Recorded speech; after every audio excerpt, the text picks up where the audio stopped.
Hi friends, మన ప్రభువును మన రక్షకుడైనటువంటి యేసుక్రీస్తు నామములో శుభాబంధనాలు తెలియపరుస్తున్నాను. ఈరోజు ఈ విధంగా కలవడానికి గల కారణం ఏంటంటే, కొంతమంది మన సహోదరులు ఏం చేస్తున్నారంటే దేవుని కుమారులు ఎవరో నరుల యొక్క కుమార్తెలు ఎవరో అనే సందిగ్ధంలో ఉన్నారు.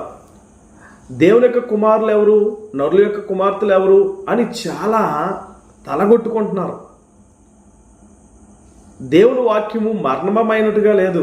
దేవుని వాక్యము చాలా సులువుగా ఆదికాండ 6వ అధ్యాయంలో రాయబడింది. దేవుని యొక్క కుమారులు ఎవరో మనకు దేవుడు క్లియర్గా తెలియపరుస్తున్నాడు. నరుల యొక్క కుమార్తెలు ఎవరో అది కూడా దేవుడు క్లియర్గా తెలియపరుస్తున్నాడు. చూడండి, ఇక్కడ దేవుని యొక్క కుమారుల గురించి మనం తెలుసుకోవాలనుకున్నా, నరుల యొక్క కుమార్తెల గురించి మనం తెలుసుకోవాలనుకున్నా 4వ అధ్యాయము, 5వ అధ్యాయము, 6వ అధ్యాయము మనం ఆదికాండంలో చదవాలి. ఈ 3 అధ్యాయాలు చదివితే మనకి క్లియర్గా నరుల యొక్క కుమార్తెలు ఎవరో, దేవుని యొక్క కుమారులు ఎవరో క్లియర్గా తెలిసిపోతుంది. కొంతమంది దేవుని యొక్క కుమారులు ఎవరు అని అడిగితే వాళ్ళు ఏమంటారంటే దేవుని యొక్క కుమారులు దేవదూతలే అంటున్నారు చాలామంది. చూడండి, చాలామంది ఈ విషయాలను అర్థం చేసుకోలేక, దేవుని మాటలను అర్థం చేసుకోక దేవుని యొక్క కుమారులు దేవదూతలు అంటున్నారు. ఒకవేళ దేవదూతలే అనుకుంటే లూసిఫర్తో పాటు పడిపోయిన దేవదూతలా? ఈ లూసిఫర్తో పాటు పడిపోయిన దేవదూతలు అయితే వీళ్ళని దేవుని కుమారులు అని చెప్పలేం. ఎందుకు అంటే పడిపోయిన దేవదూతల్ని దేవుని కుమారులని చెప్పలేం, చెప్పకూడదు కూడా. వాళ్ళు దెయ్యాలు, వారి సాతాను సంబంధులు, వెలుగుదూతలు, దురాత్మల సమూహం. అది దేవుని కుమారులు అనబడరు వాళ్ళు. ఒకవేళ దేవుని యొక్క సన్నిధిలో పరిశుద్ధుడు పరిశుద్ధుడు పరిశుద్ధుడని లూసిఫరు తనను వెంబడించిన వారు పడిపోయిన తర్వాత మరలా కొంతమంది ఎవరైతే ఉన్నారో, ప్రభువుని ఆరాధిస్తున్నారో, ప్రభువు సన్నిధిలో ఉన్నారో ఆ దేవతత్తులు మళ్ళా వచ్చి భూమి మీద శికారు చేస్తూ నరుల కుమార్తెలను చూసి వారు చక్కని వారిని పెళ్లి చేసుకున్నారా? ఒక్కసారి మాత్రమే దేవుని సన్నిధిలో ఉన్నటువంటి దేవదూతలు భూమి మీదకి పడద్రోయబడ్డారు. అంతేగాని దేవుని సన్నిధిలో ఉన్నటువంటి దేవదూతలు లూసిఫర్తో పాటు ఒకే ఒక్కసారి మాత్రమే వారు దేవునిపై తిరుగుబాటు చేసి పాపము చేసి భూమి మీదకి పడద్రోయబడ్డారు. కొంతమంది బంధింపబడ్డారు. అంతేగాని రెండవ మారు ఎవరో కూడా దేవుని యొక్క సన్నిధిలో కానీ వారు భూమి మీదకి వచ్చినప్పుడు కానీ, అంటే దేవుడు పంపించినప్పుడల్లా కొంతమంది వచ్చేవారు, కొన్ని దేవదూతలు వచ్చాయి. వాళ్ళు వచ్చినప్పుడు కానీ ఎటువంటి పాపము చేయలేదు, వాళ్ళు ఎటువంటి తప్పు చేయలేదు, దేవునికి అయిష్టమైన పనులు ఎప్పుడూ వాళ్ళు చేయలేదు. దేవుని యందు భయభక్తులు కలిగి ఉన్నారు, దేవునికి విధేయత చూపించిన దేవదూతలుగానే ఉన్నారు, దేవుని యొక్క కార్యాలను జరిగించిన వారుగానే ఉన్నారు. కానీ అంతకుముందు లూసిఫర్ను వెంబడించిన వారు, లూసిఫర్తో పాటు ఉన్నవారు మాత్రము దేవుని మీద తిరగబడి దేవునికి వ్యతిరేకమైన పని చేయడం వల్ల వారు త్రోసివేయబడ్డారు. అయితే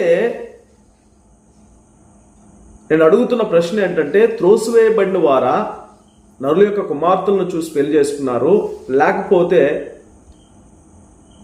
లూసిఫర్ తరువాత పడిపోయిన దేవదూతల తరువాత ఉన్నటువంటి దేవదూతల భూమి మీదకి వచ్చి నరుల కుమార్తెలను పెళ్లి చేసుకున్నారా? ఏది మీ వివరణ?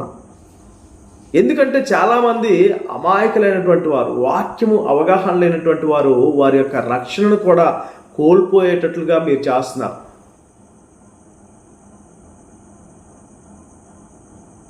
విశ్వాసం నుంచి తొలగిపోయేటట్లు చేస్తున్నారు మీ యొక్క వాక్య వివరణ వల్ల, ప్రియమైనటువంటి సహోదరులారా.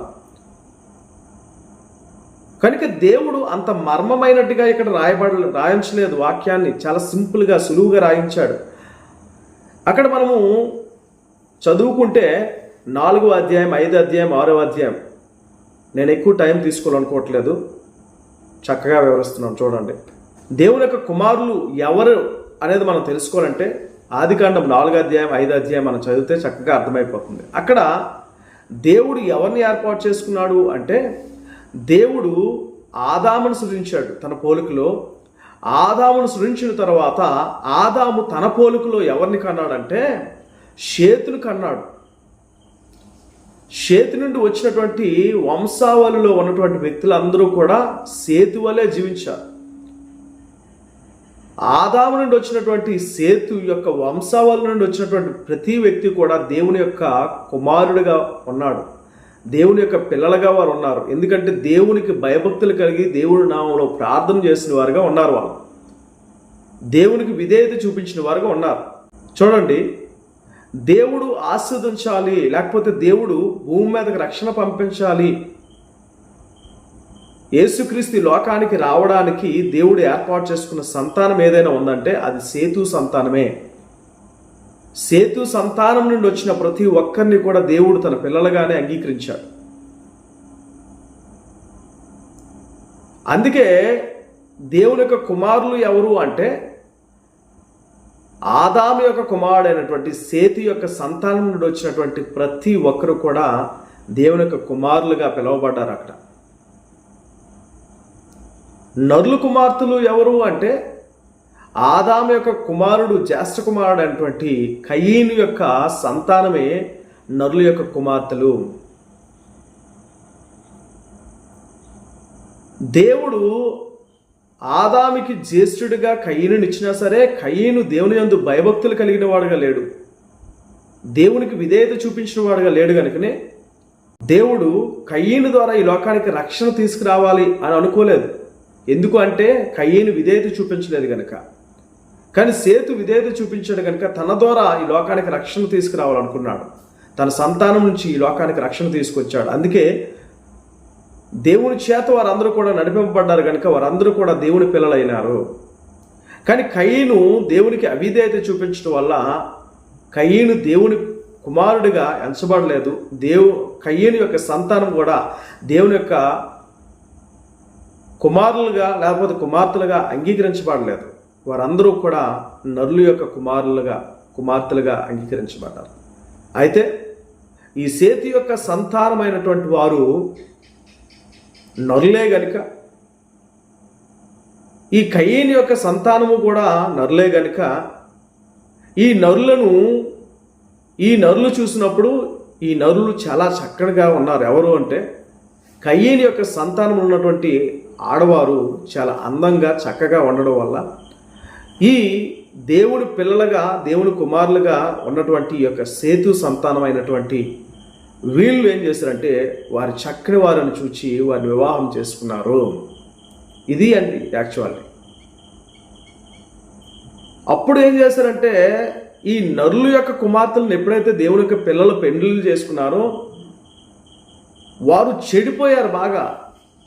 చూడండి, సొలొమోను యొక్క హృదయాన్ని తను చేసుకున్న భార్యలు ఎలాగైతే విగ్రహారాధన వైపు త్రిప్పేశారో, పాడు చేసేశారో, అలాగే ఈ దేవుని యొక్క కుమారులు అనబడిన ఈ యొక్క సేతు వంశావళిని మనం చూస్తే ఆ కుమారులందరూ కూడా నరుల యొక్క కుమార్తెలను ఎప్పుడైతే చేసుకున్నారో వీరందరూ కూడా దేవునికి అయిష్టమైన ప్రజలుగా మారిపోయారు. వీరందరూ కూడా దేవునికి ఇష్టం లేని వారుగా జీవించడం ప్రారంభించారు. దేవుడు నొచ్చుకునేటట్లు జీవించారు, దేవుడు బాధపడేటట్లు జీవించారు.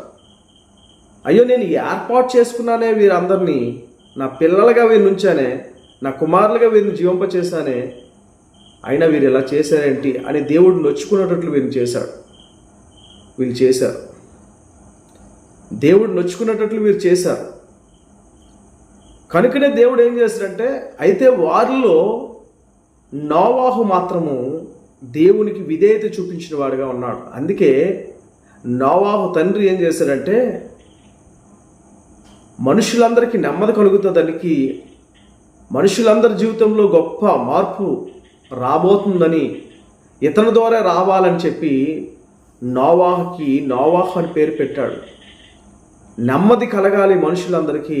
ఎంతవరకు దేవుణ్ణి విడిచిపెట్టి మేము దుర్మార్గమైన పనులు చేస్తూ ఉన్నాము, సంతానం అంతా చేస్తున్నారు అని చెప్పి ఆయన ఏం చేశాడంటే, ఇక మీదటైనా నా కుమారుడు యొక్క దినములలో నెమ్మది కలగాలి, సమాధానం కలగాలి, దేవునితో పాటు మరలా దేవునితో పాటు మా సంతానం దేవునితో సహవాసం చేయాలి అనే విధంగా తనకి నోవాహుని పేరు పెట్టాడు ప్రియమైన వాళ్ళు. అంటే మనకి ఇక్కడ ఏం అర్థమైందంటే ఈ 3 అధ్యాయాలు మనం చదివితే 4, 5, 6 అధ్యాయాలు దేవుని కుమారులు ఎవరు అని మనకు తెలుస్తుందంటే ఆదాము నుండి వచ్చినటువంటి సేతి యొక్క సంతానమే దేవుని యొక్క కుమారులని, నరుల యొక్క కుమార్తెలు ఎవరని మనకు అర్థమవుతుందంటే ఆదాము నుండి వచ్చినటువంటి జ్యేష్ఠ కుమారుడైనటువంటి కయ్యేని యొక్క సంతానంలో ఉన్నటువంటి ఆడవారు ఎవరైతే ఉన్నారో వారిని నరుల కుమార్తెలుగా బైబిల్ చెప్తుందని మనకు క్లియర్గా అర్థమవుతుంది. ఎంత చిన్న విషయానికి చాలామంది తలల కొట్టేసుకుంటున్నారు, తలల బాదుకుంటున్నారు. దేవుడు దీన్ని మర్మంగా రాయలే, చాలా సున్నితంగా, చాలా చక్కగా, చాలా చక్కనైనటువంటి వివరణతో రాశాడు. క్లియర్గా అర్థం చేసుకోవడానికి ఎంత చక్కగా రాస్తే దీనిని అనేక మంది అనేక రకాలుగా బోధించి అనేక మందిని తప్పుడు త్రోవని నడిపిస్తున్నారు ప్రియమైన వాళ్ళ. కనుక అర్థం చేసుకోండి, దేవుని యొక్క వాక్యాన్ని అర్థం చేసుకొని సరైన రీతిలో చక్కని రీతిలో వాక్యాన్ని బోధించవలసిందిగా ప్రేమపేట మనవి చేస్తూ మీ అందరికీ నా ధన్యవాదాలు తెలియపరుస్తూ ఈ మాటలు ముగిస్తున్నాను. Thank you.